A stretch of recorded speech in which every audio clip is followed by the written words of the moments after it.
겨울밤 서울의 하늘은 차갑고 높았습니다. 한강 위로 반사된 빛들이 물결을 타고 흔들렸습니다. 27층 아파트 창문 너머로 보이는 도시는 여전히 깨어 있었습니다. 박지훈은 현관문을 열며 가벼운 한숨을 내쉬었습니다. 오늘도 긴 하루였습니다. AI 프로젝트 최종 발표가 끝났고 투자자들은 만족했습니다. 하지만 그의 가슴속에는 성취감 대신 텅 빈 무언가가 자리 잡고 있었습니다. 거실엔 공기청정기 소리만 낮게 울렸습니다. 조명은 켜져 있었지만 집은 비어 있었습니다. 식탁 위에는 아침에 마신 커피잔 2개가 그대로였습니다. 하나는 그의 것, 다른 하나는 윤다경의 것이었습니다. 그는 휴대폰을 꺼내 메시지를 확인했습니다. 아내에게서 온 문자가 화면을 채웠습니다. 여보, 오늘 편집부 마감이 있어서 늦을 것 같아요. 먼저 주무세요. 지훈은 익숙한 문장을 읽으며 답장을 보냈습니다.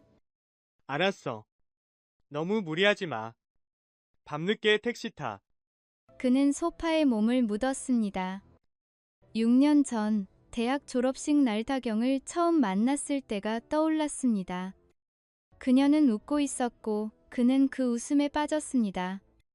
결혼 후 2년까지는 행복했습니다. 아침마다 함께 커피를 마시고 주말엔 한강을 걸었습니다. 하지만 언제부턴가 그녀의 야근이 잦아졌습니다. 편집일이 바쁘다고 했습니다. 지훈도 프로젝트에 매달렸으니 서로를 이해한다고 믿었습니다. 그렇게 두 사람은 같은 공간에 살면서도 점점 멀어졌습니다. 밤 11시 40분 초인종이 울렸습니다. 지훈은 눈썹을 찌푸렸습니다. 다경이 열쇠를 두고 나갔나 싶었습니다. 그는 현관으로 걸어가 문을 열었습니다. 그러나 문 밖에 선 사람은 다경이 아니었습니다. 검은색 코트를 입은 여자가 차가운 표정으로 그를 바라보고 있었습니다. 그녀의 눈빛엔 분노와 슬픔이 섞여 있었습니다. 박지훈 씨 맞으시죠? 지훈은 당황스러운 얼굴로 고개를 끄덕였습니다. 네. 그런데 누구시죠? 저는 강설아입니다. 그리고 당신 아내. 지금 제 남편과 자고 있어요. 순간 세상이 멈춘 듯 했습니다. 지훈의 얼굴에서 혈색이 사라졌습니다. 입술이 떨렸지만 말이 나오지 않았습니다. 설아는 가방에서 봉투 하나를 꺼내 그에게 건넸습니다. 믿기 어려우시겠지만 이걸 보세요. 저도 오늘 확인했어요. 지훈은 떨리는 손으로 봉투를 받았습니다. 안에는 사진 몇 장과 영수증, 그리고 인쇄된 문자 메시지가 들어 있었습니다. 첫 번째 사진에서 다경이 웃고 있었습니다. 옆에는 낯선 남자가 있었습니다. 두 사람은 카페 테이블에 마주 앉아 손을 잡고 있었습니다. 두 번째 사진은 호텔 로비였습니다. 같은 남자와 다경이 엘리베이터로 들어가는 뒷모습이었습니다. 영수증엔 더 프라임 서울 호텔이라는 글자와 날짜가 적혀 있었습니다. 그 날짜는 다경이 부산 출장을 간다고 했던 날이었습니다. 지훈의 손이 떨렸습니다. 가슴이 조여왔습니다. 숨이 막혔습니다. 그는 고개를 들어 설아를 바라봤습니다. 이 남자는 누구죠? 한민재. 제 남편이에요. 광고회사 대표죠. 당신 아내와는 3개월 전부터였던 것 같아요. 지훈은 벽에 기댔습니다. 다리에 힘이 풀렸습니다. 설아는 그의 반응을 조용히 지켜봤습니다. 그녀도 같은 고통을 겪었기에 그의 마음을 알았습니다. 처음엔 저도 믿고 싶지 않았어요.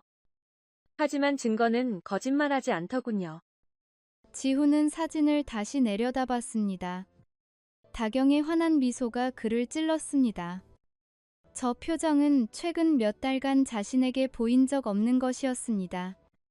언제부터였을까? 언제부터 그녀는 자신에게서 멀어진 걸까? 왜? 저한테 이걸 알려주시는 거죠? 당신도 알 권리가 있으니까요. 그리고 설아는 잠시 말을 멈췄습니다. 그녀의 눈가가 붉어졌습니다. 혼자 감당하기엔 너무 아프거든요. 지우는 고개를 끄덕였습니다. 두 사람은 한동안 침묵 속에 서 있었습니다. 복도 끝에서 엘리베이터 문 닫히는 소리가 들렸습니다. 지훈의 휴대폰이 진동했습니다. 다경에게서 온 문자였습니다. 일시쯤 들어갈게요. 사랑해요. 지우는 화면을 꺼버렸습니다. 사랑해요. 그 말이 이제는 칼처럼 느껴졌습니다. 설아가 조용히 물었습니다. 이제 어떻게 하실 건가요? 지우는 대답하지 않았습니다. 그는 단지 창밖을 바라봤습니다. 27층 높이에서 내려다본 서울의 밤은 여전히 반짝였습니다. 하지만 그 빛들이 이제는 차갑게만 느껴졌습니다. 이 도시 어딘가에서 다경이 거짓말을 하고 있었습니다. 그리고 그는 여기 진실 앞에 홀로 서 있었습니다. 지우는 밤새 잠을 이루지 못했습니다. 설아가 남긴 봉투는 소파 옆 테이블에 그대로 놓여 있었습니다. 그는 몇 번이고 사진을 들여다봤습니다. 볼 때마다 가슴이 무너졌습니다. 새벽 1시 15분 현관문이 열렸습니다. 다경이 조용히 들어왔습니다. 그녀는 지친 표정으로 코트를 벗으며 거실로 들어섰습니다. 아직 안 잤어요? 프로젝트 끝났다며. 지훈은 소파에서 일어나지 않았습니다. 그는 그녀를 바라봤습니다. 평소와 다름없는 얼굴이었습니다. 머리는 약간 흐트러졌고 화장은 지워져 있었습니다. 회사에서 야근한 사람의 모습이었습니다. 편집부에서 왔어? 응. 오늘 마감이 정말 힘들었어. 피곤해 죽겠네. 다경은 부엌으로 가서 물을 한 잔 마셨습니다. 지우는 그녀의 뒷모습을 지켜봤습니다. 저 사람이 정말 자신의 아내일까? 6년을 함께한 사람이 이렇게 자연스럽게 거짓말을 할 수 있을까? 다경아, 응? 요즘 우리 사이 어때? 다경은 잠시 멈칫했습니다. 그녀는 돌아서며 미소 지었습니다. 무슨 소리야? 바쁘긴 하지만 괜찮잖아. 왜 갑자기? 그냥 우리 얼마나 오래 제대로 된 대화를 안 한 것 같아서. 프로젝트 끝났으니까 이번 주말에 데이트할까? 한강 걷고 싶. 그녀의 목소리는 따뜻했습니다. 하지만 지훈의 귓가엔 설아의 말이 맴돌았습니다. 당신 아내는 지금 제 남편과 자고 있어요. 그는 고개를 끄덕였습니다. 그래. 그러자. 다경은 욕실로 들어갔습니다. 샤워하는 소리가 들렸습니다. 지우는 그녀의 가방을 바라봤습니다. 가방은 소파 옆에 놓여 있었습니다. 손이 떨렸지만 그는 가방을 열었습니다. 안에는 노트북, 지갑, 화장품이 들어 있었습니다. 그리고 코트 주머니에서 작은 종이 하나를 발견했습니다. 호텔 영수증이었습니다. 더 프라임 서울, 프리미엄 스위트 705호. 날짜는 2주 전이었습니다. 다경이 부산 출장을 간다고 했던 그날이었습니다. 지훈의 손이 얼어붙었습니다. 증거는 거짓말하지 않았습니다. 다음 날 저녁, 지훈은 설아를 다시 만났습니다. 한강 근처 조용한 카페였습니다. 설아는 창가 자리에 앉아 그를 기다리고 있었습니다. 오셨군요. 어젯밤 일이 꿈이었으면 좋겠다고 생각했어요. 하지만 아니더군요. 지훈은 호텔 영수증을 테이블에 올려놓았습니다. 설아는 그것을 보고 작게 한숨을 쉬었습니다. 이제 믿으시겠어요? 믿습니다. 그래서 왔어요. 당신이 말한 것처럼 증거가 필요합니다. 설아는 노트북을 열었습니다. 화면에는 정리된 파일들이 가득했습니다. 사진, 문자 메시지, 통화 기록, 신용카드 내역까지. 저는 지난 2주 동안 이걸 모았어요. 제 남편 민재는 조심성이 없어요. 회사 비용 카드로 호텔을 예약했거든요. 다경이도 흔적을 남겼어요. 위치 기록, 문자 메시지. 전 AI 엔지니어예요. 데이터 복구는 제 일이죠. 설아는 그를 바라봤습니다. 처음 만났을 때와 달리 그녀의 눈빛엔 동료애가 담겨 있었습니다. 그럼 이제 어떻게 할 건가요? 복수하실 건가요? 복수. 그게 뭘까요? 똑같이 배신하는 건가요? 아니요. 그들이 숨긴 진실을 드러내는 거예요. 법적으로, 공개적으로. 지훈은 고개를 끄덕였습니다. 그는 분노보다는 차가운 결의로 가득 차 있었습니다. 좋아요. 그럼 제대로 준비합시다. 감정이 아닌 증거로. 그날부터 지훈은 조용히 움직였습니다. 다경의 휴대폰 클라우드 백업에 접근했습니다. 삭제된 메시지를 복구했습니다. 그 안에는 민재와 주고받은 수백 개의 문자가 있었습니다. 오늘 밤 705호에서 기다릴게. 당신은 내 인생의 빛이야.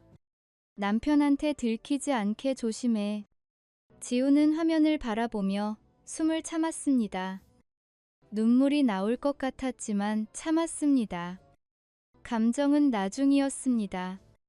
지금은 증거가 필요했습니다. 설아는 민재의 회사 자금 흐름을 조사했습니다. 그는 회사 카드로 다경에게 명품 가방과 액세서리를 사줬습니다. 영수증마다 날짜와 장소가 기록되어 있었습니다. 2주 후 두 사람은 다시 만났습니다. 테이블 위엔 정리된 파일 2개가 놓였습니다. 하나는 다경의 것, 다른 하나는 민재의 것이었습니다. 이제 충분해요. 변호사를 만나러 갑시다. 네. 이제 끝낼 시간이에요. 지우는 창밖을 바라봤습니다. 비가 내리기 시작했습니다. 빗방울이 유리창을 타고 흘러내렸습니다. 그는 다경과 처음 만난 날도 비가 왔던 걸 기억했습니다. 그때 그녀는 우산을 씌워줬습니다. 하지만 이제 그 기억은 의미가 없었습니다. 사랑은 거짓 위에 세워졌고 진실은 그것을 무너뜨렸습니다. 복수가 아니에요. 이건 정의예요. 맞아요.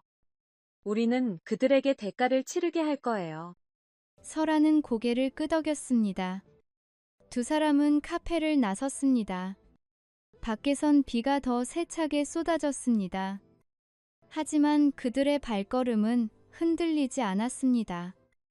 다음 주 법원에 소장이 접수되었습니다.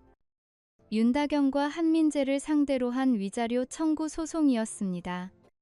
전쟁은 시작되었습니다. 변호사 사무실은 강남 중심가 고층 빌딩 12층에 있었습니다. 창밖으로 서울 시내가 한눈에 내려다 보였습니다. 지훈과 설아는 나란히 앉아 변호사의 설명을 들었습니다. 증거는 충분합니다. 호텔 영수증, 문자 메시지, 위치 기록, 신용카드 내역. 이 정도면 법원에서 인정받을 수 있어요. 변호사 김수진은 서류를 넘기며 말을 이었습니다. 다만 한 가지 확인하고 싶습니다. 두 분 모두 정말 이 길을 가실 건가요? 소송이 시작되면 되돌릴 수 없어요. 지훈은 잠시 침묵했습니다. 설아가 먼저 입을 열었습니다. 전 이미 결심했어요. 제 남편은 거짓말로 저를 속였고 가정을 파괴했어요. 대가를 치러야 합니다. 저도 마찬가지입니다. 6년이 거짓이었다는 걸 알았어요. 이제 진실이 필요합니다. 알겠습니다. 그럼 다음 주에 소장을 접수하겠습니다. 피고 측에 통지가 가면 연락이 올 겁니다. 준비하세요.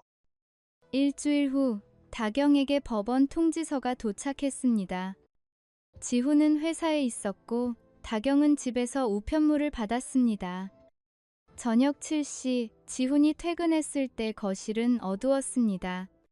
다경은 소파에 앉아 통지서를 손에 쥐고 있었습니다. 그녀의 얼굴은 창백했습니다. 눈가는 붉게 부어 있었습니다. 이게 뭐예요? 지훈은 코트를 벗으며 조용히 대답했습니다. 보이는 그대로야. 위자료 청구 소송. 당신, 어떻게 알았어요? 언제부터? 2주 전. 강소라 씨가 찾아왔어. 내 남자친구 한민재의 아내. 다경의 손이 떨렸습니다. 통지서가 바닥에 떨어졌습니다. 그녀는 고개를 들어 지훈을 바라봤습니다. 지훈아, 미안해. 정말 미안해. 나도 어쩌다 이렇게 됐는지. 어쩌다? 3개월 동안 호텔에서 만나고 문자 보내고 거짓말하는 게 어쩌다야? 지훈의 목소리는 차가웠습니다. 감정은 없었습니다. 단지 사실만을 말했습니다. 다경은 눈물을 흘렸습니다. 용서해 줄 수 없어요? 다시 시작할 수 없어요? 용서? 넌 6년을 배신했어. 매일 밤 거짓말했어. 그게 용서받을 일이야? 다경은 대답하지 못했습니다. 지훈은 방으로 들어가 가방을 챙겼습니다. 그는 이미 근처 오피스텔을 계약해둔 상태였습니다. 변호사 통해서 연락해. 난 더 이상 여기 없을 거야. 현관문이 닫혔습니다. 다경은 홀로 남았습니다. 그녀는 무릎을 끌어안고 울었습니다. 같은 시각 한민재도 통지서를 받았습니다. 그는 광고회사 대표실에서 서류를 읽고 있었습니다. 얼굴이 굳었습니다. 그는 즉시 전화를 걸었습니다. 여보세요? 다경 씨? 민재옥, 우리 들켰어요. 법원 통지서 왔어요. 뭐? 어떻게? 설아 언니가 알아냈대요. 그리고 제 남편한테 말했. 민재는 창밖을 바라봤습니다. 그의 손도 떨리고 있었습니다. 진정해. 변호사 선임하면 돼. 증거가 뭐가 있겠어. 호텔 영수증 문자 메시지 다 있대요. 우리 끝났어요. 전화가 끊겼습니다. 민재는 의자에 주저앉았습니다. 그의 회사는 이미지가 중요한 업계였습니다. 불륜 스캔들이 터지면 거래처가 떠날 것이었습니다. 한 달 후 첫 번째 공판이 열렸습니다. 법정은 작고 차가웠습니다. 지훈과 설아는 원고석에, 다경과 민재는 피고석에 앉았습니다. 판사가 입장했습니다. 모두 일어섰습니다. 재판이 시작되었습니다. 원고 측은 피고 윤다경, 한민재가 혼인 중 부정행위를 저질렀음을 입증하는 증거를 제출합니다. 변호사는 스크린에 증거를 띄웠습니다. 호텔 영수증이 나타났습니다. 날짜와 시간이 선명했습니다. 이어서 문자 메시지가 나타났습니다. 오늘 밤 705호에서 기다릴게. 당신은 내 인생의 빛이야. 남편한테 들키지 않게 조심해. 법정이 조용했습니다. 다경은 고개를 숙였습니다. 민재는 표정을 잃었습니다. 피고 측 변호사가 반박했습니다. 문자 메시지만으론 부정행위를 입증할 수 없습니다. 단순한 친분일 수도. 그렇다면 이것도 보시죠. 화면에 CCTV 영상이 재생되었습니다. 호텔 로비였습니다. 다경과 민재가 손을 잡고 엘리베이터로 들어갔습니다. 시간은 밤 10시 30분이었습니다. 다음 화면은 다음 날 아침 8시 두 사람이 함께 나오는 장면이었습니다. 법정에 침묵이 흘렀습니다. 피고 측 변호사는 더 이상 말하지 못했습니다. 판사가 서류를 정리하며 말했습니다. 충분한 증거로 판단됩니다. 다음 공판에서 위자료 액수를 논의하겠습니다. 재판이 끝난 후 복도에서 지훈과 다경이 마주쳤습니다. 다경은 눈물을 흘리며 다가왔습니다. 지훈아, 정말 미안해. 용서해줘. 제발. 용서는 네가 구할 게 아니야. 네가 무너뜨린 건 나 하나가 아니야. 지훈은 그녀를 지나쳐 걸어갔습니다. 설아가 그의 옆에 섰습니다. 괜찮으세요? 아니요.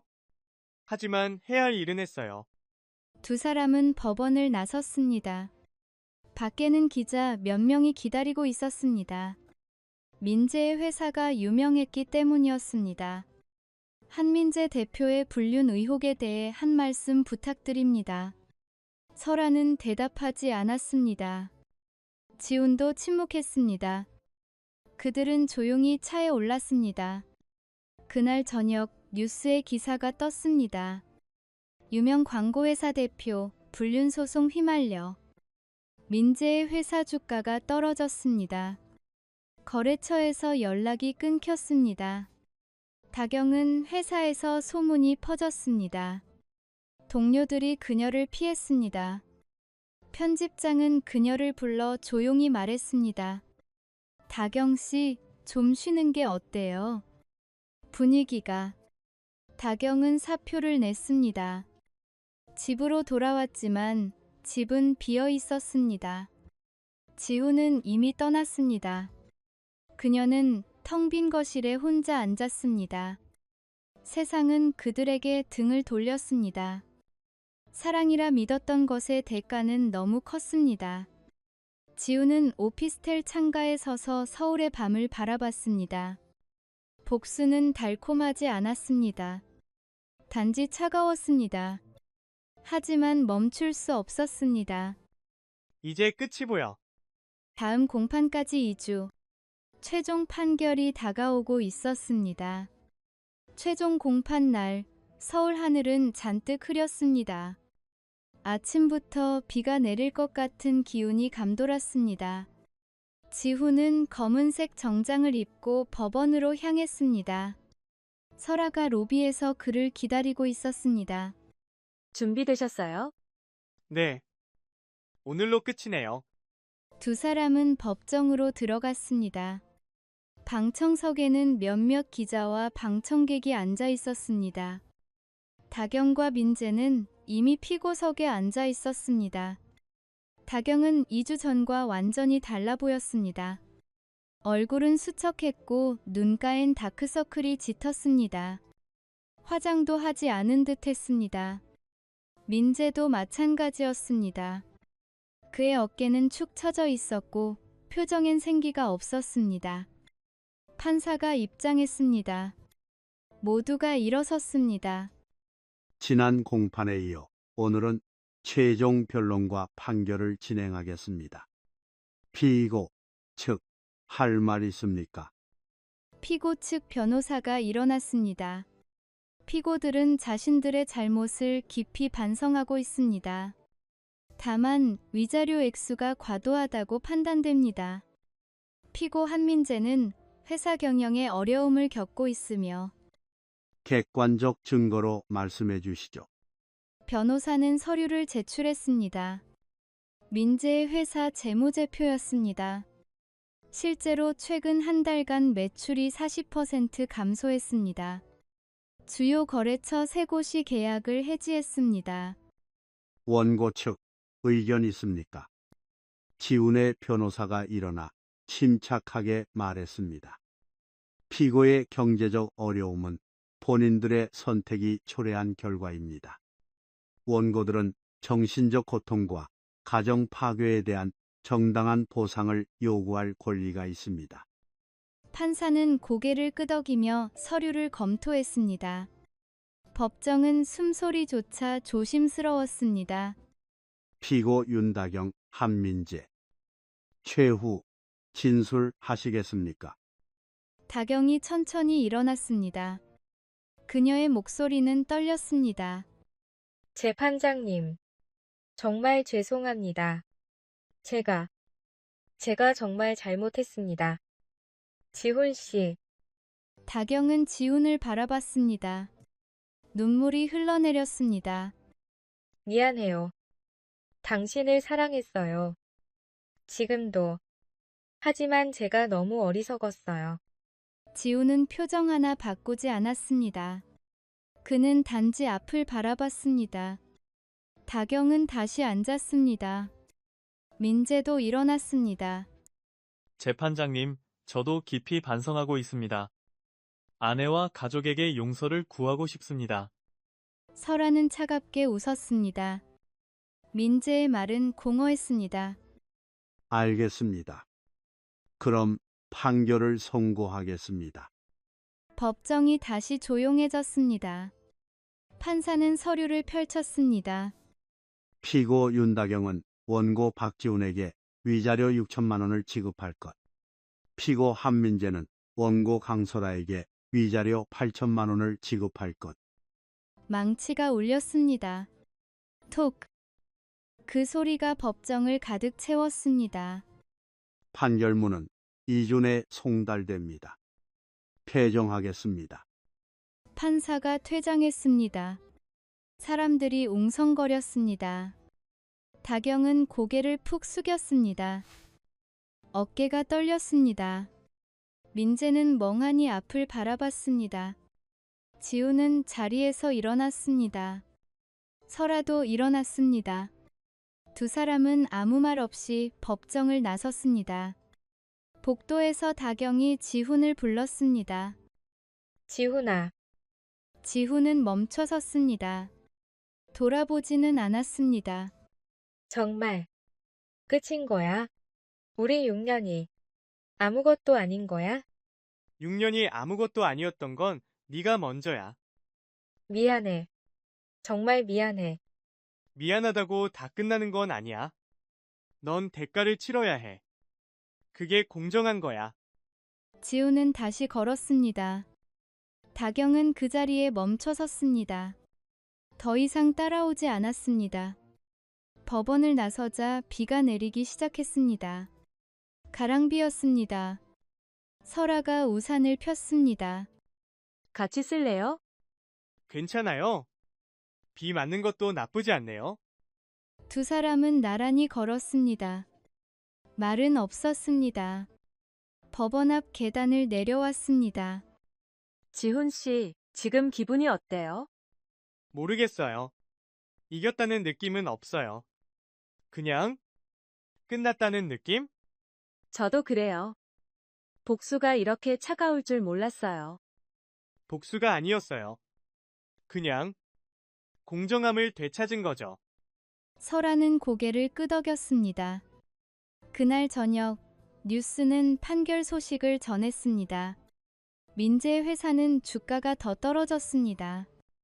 이사회에서 그의 사임을 요구했습니다. 일주일 후 그는 대표직에서 물러났습니다. 다경은 집을 정리했습니다. 27층 아파트는 매물로 나왔습니다. 그녀는 작은 원룸으로 이사했습니다. 친구들의 연락도 끊겼습니다. 어느 날 밤, 다경은 창밖을 바라봤습니다. 서울의 불빛은 여전히 반짝였습니다. 하지만 그 빛들은 더 이상 그녀의 것이 아니었습니다. 내가 왜 그랬을까? 대답은 없었습니다. 단지 텅 빈 방만이 그녀를 감쌌습니다. 민재는 사무실을 비웠습니다. 20년 경력이 한순간에 무너졌습니다. 그는 설아에게 마지막 문자를 보냈습니다. 미안합니다. 용서받을 자격 없다는 거 압니다. 그냥 미안합니다. 설아는 문자를 읽고 답하지 않았습니다. 그녀는 휴대폰을 내려놓고 창밖을 바라봤습니다. 이제 끝이야. 지훈은 새 오피스텔에서 노트북을 열었습니다. 화면엔 새 프로젝트 파일이 떠 있었습니다.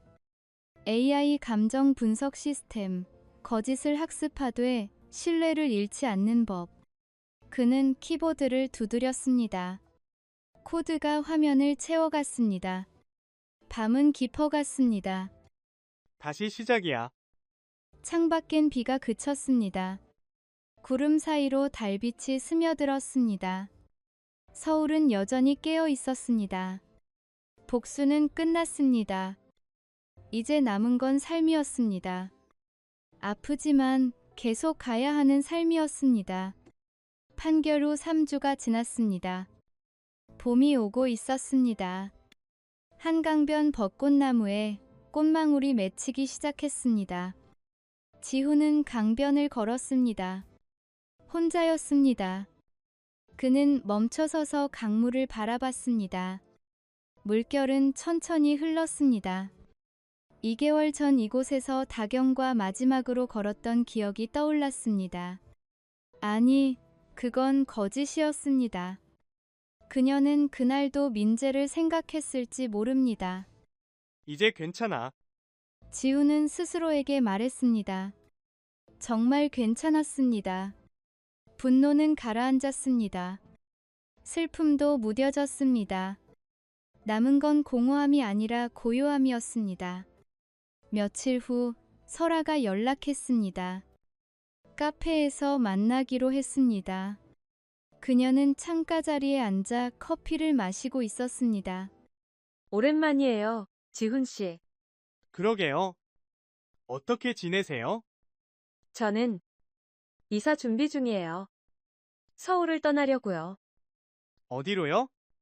제주도요. 거기서 작은 사진관을 열 거예요. 바다 찍고, 사람들 찍고, 조용히 살고 싶어요. 지우는 고개를 끄덕였습니다. 설아의 얼굴엔 평온함이 있었습니다. 복수를 끝낸 사람의 얼굴이었습니다. 좋은 선택이에요. 새 출발이네요. 지훈 씨는요? 앞으로 뭐 하실 거예요? 저는 계속 일할 거예요. 새 프로젝트 시작했어요. AI로 사람들의 감정을 분석하는 앱이요.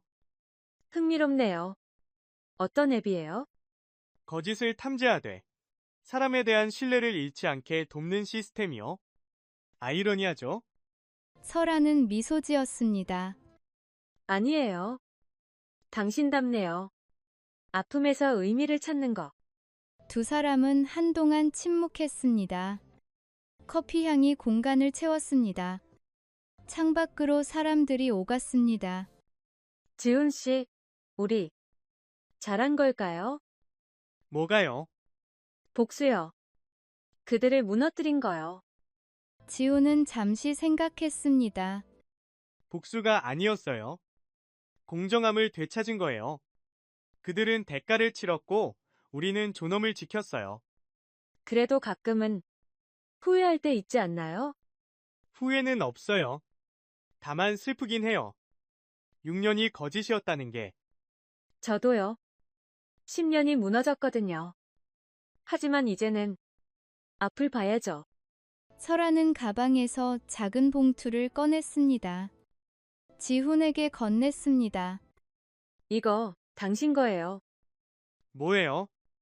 제주도에서 찍은 사진이요. 아직 안 갔지만 미리 찍어뒀어요. 당신도 언젠가 거기 오면 좋겠어서. 지훈은 봉투를 열었습니다. 안에는 바다 사진이 한 장 들어 있었습니다. 파도가 부서지는 순간이었습니다. 햇빛이 물결을 반짝이게 했습니다. 아름답네요. 아픔 뒤엔 아름다움도 온다고 믿어요. 우리도 그럴 거예요. 그날 저녁 지우는 오피스텔로 돌아왔습니다. 책상 위엔 편지 한 통이 놓여 있었습니다. 다경에게서 온 것이었습니다. 지훈아, 이 편지가 닿을지 모르겠어. 하지만 쓰고 싶었어. 미안해. 1000번 만번 말해도 부족해. 내가 너를 배신했고 우리를 무너뜨렸어. 변명하지 않을게. 다만 한 가지만 알아줘. 나는 정말 너를 사랑했어. 처음엔 진심이었어. 하지만 어느 순간 길을 잃었고 돌아올 수 없었어. 이제 난 혼자야. 작은 방에서 하루하루 살아가. 너는 행복했으면 좋겠어. 다시는 나 같은 사람 만나지 말고. 다경. 지우는 편지를 접었습니다. 눈물은 나지 않았습니다. 단지 한숨만 나왔습니다. 그는 편지를 서랍에 넣었습니다. 잘 살아, 다경아. 한 달 후 설아는 제주도로 떠났습니다. 지훈은 공항까지 배웅했습니다. 연락할게요. 가끔 네. 사진 많이 찍어요. 지훈 씨도 좋은 사람 만나요. 이번엔 진짜로. 지훈은 웃었습니다. 아직은 아니에요. 하지만 언젠간요. 그럼 잘 지내요. 당신도요. 설아는 게이트로 들어갔습니다. 지훈은 그녀가 사라질 때까지 지켜봤습니다. 지훈은 회사로 돌아왔습니다. 팀원들이 그를 반겼습니다.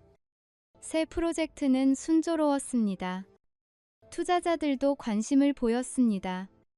퇴근 후 지훈은 한강을 다시 걸었습니다. 이번엔 벚꽃이 활짝 피어 있었습니다. 바람이 불자 꽃잎이 떨어졌습니다. 그는 손을 뻗어 꽃잎 하나를 받았습니다.